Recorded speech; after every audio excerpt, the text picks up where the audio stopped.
The Wonderful Wizard of Oz by L. Frank Baum. Chapter 8. The Deadly Poppy Field. Our little party of travelers awakened the next morning refreshed and full of hope, and Dorothy breakfasted like a princess off peaches and plums from the trees beside the river. Behind them was the dark forest they had passed safely through, although they had suffered many discouragements, but before them was a lovely sunny country that seemed to beckon them on to the Emerald City. To be sure, the broad river now cut them off from this wonderful land, but the raft was nearly done, and after the Tin Woodman had cut a few more logs and fastened them together with wooden pins, they were ready to start. Dorothy sat down in the middle of the raft and held Toto in her arms. When the Cowardly Lion stepped upon the raft, it tipped badly, for he was big and heavy. But the Scarecrow and the Tin Woodman stood upon the other to steady it, and they had long poles in their hands to push the raft through the water. They got along quite well at first, but when they reached the middle of the river, the stream current swept the raft downstream farther and farther away from the road of yellow brick, and the water grew so deep that the long poles would not touch the bottom.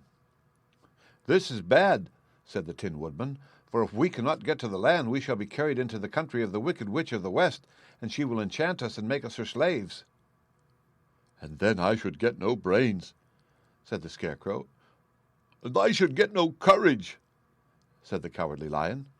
"And I should get no heart," said the Tin Woodman. "And I should never get back to Kansas," said Dorothy.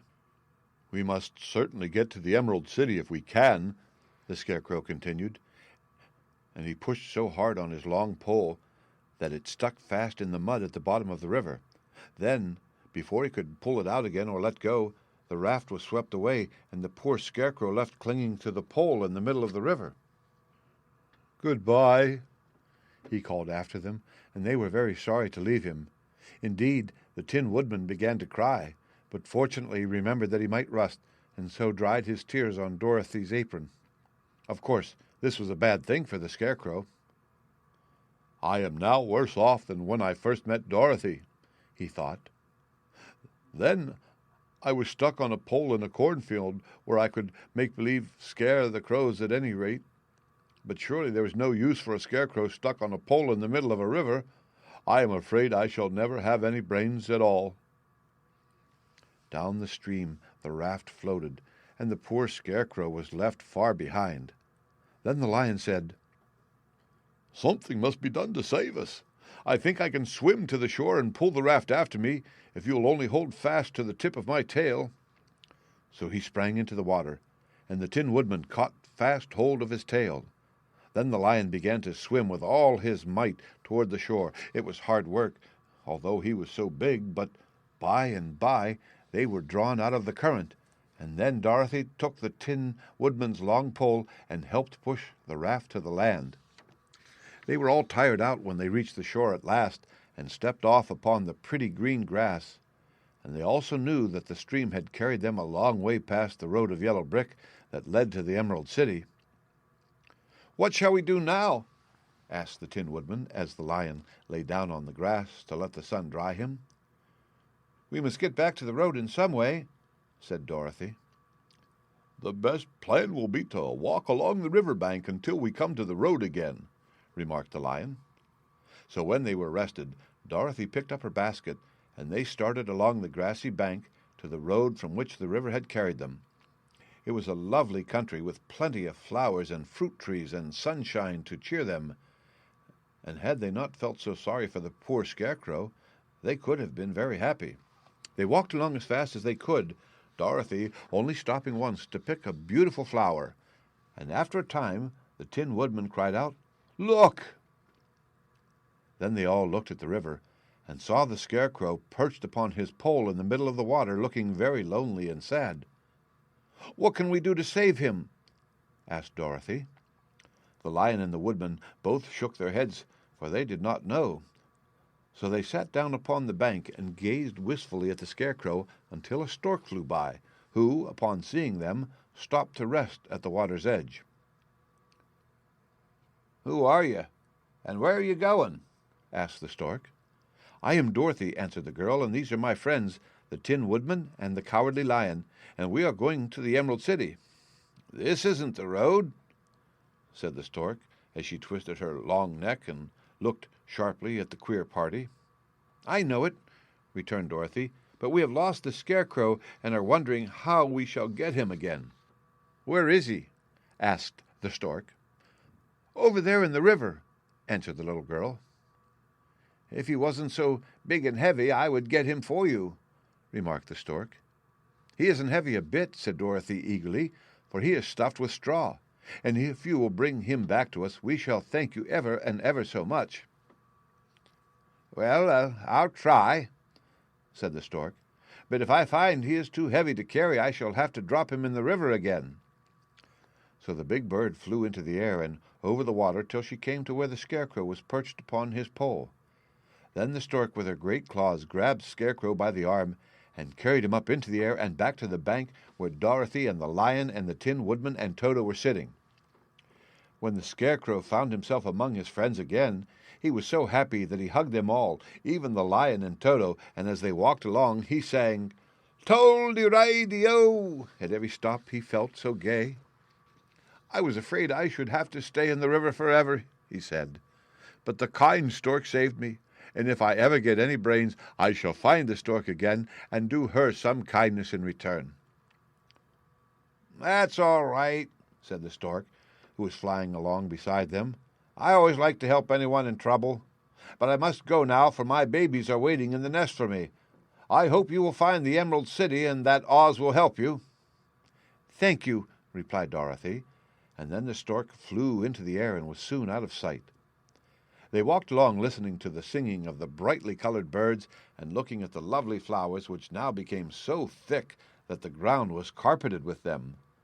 There were big yellow and white and blue and purple blossoms, beside great clusters of scarlet poppies, which were so brilliant in color they almost dazzled Dorothy's eyes. "Aren't they beautiful?" the girl asked as she breathed in the spicy scent of the bright flowers. "I suppose so," answered the Scarecrow. "When I have brains, I shall probably like them better." "If I only had a heart, I should love them," added the Tin Woodman. "I always did like flowers," said the lion. "They seem so helpless and frail, but there are none in the forest so bright as these." They now came upon more and more of the big scarlet poppies, and fewer of the other flowers, and soon they found themselves in the midst of a great meadow of poppies. Now it is well known that when there are many of these flowers together, their odor is so powerful that anyone who breathes it falls asleep, and if the sleeper is not carried away from the scent of the flowers, he sleeps on and on and on forever. But Dorothy did not know this, nor could she get away from the bright red flowers that were everywhere about. So presently her eyes grew heavy, and she felt she must sit down to rest and to sleep. But the Tin Woodman would not let her do this. "We must hurry and get back to the road of yellow brick before dark," he said, and the Scarecrow agreed with him. So they kept walking until Dorothy could stand no longer. Her eyes closed in spite of herself, and she forgot where she was and fell among the poppies, fast asleep. "What shall we do?" asked the Tin Woodman. "If we leave her here, she will die," said the lion. "The smell of the flowers is killing us all. I myself can scarcely keep my eyes open, and the dog is asleep already." It was true.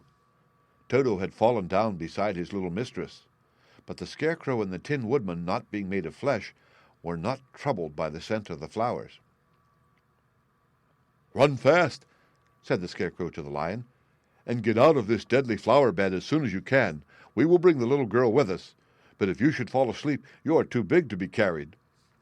So the lion aroused himself and bounded forward as fast as he could go.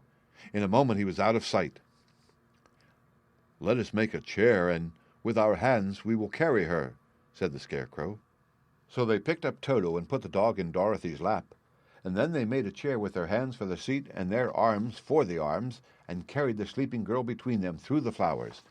On and on they walked, and it seemed that the great carpet of deadly flowers that surrounded them would never end.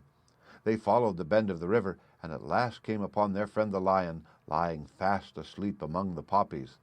The flowers had been too strong for the huge beast, and he had given up at last and fallen only a short distance from the end of the poppy bed, where the sweet grass spread in beautiful green fields before them. "We can do nothing for him," said the Tin Woodman sadly, "for he is much too heavy to lift. We must leave him here to sleep on forever, and perhaps he will dream that he has found courage at last." "I'm sorry," said the Scarecrow. "The lion was a very good comrade for one so cowardly. But let us go on." They carried the sleeping girl to a pretty spot beside the river, far enough from the poppy field to prevent her breathing any more of the poisons of the flowers, and here they laid her gently on the soft grass and waited for the fresh breeze to waken her. The end. Read by Rick Kishner for Lit2Go on the web at fcit.usf.edu.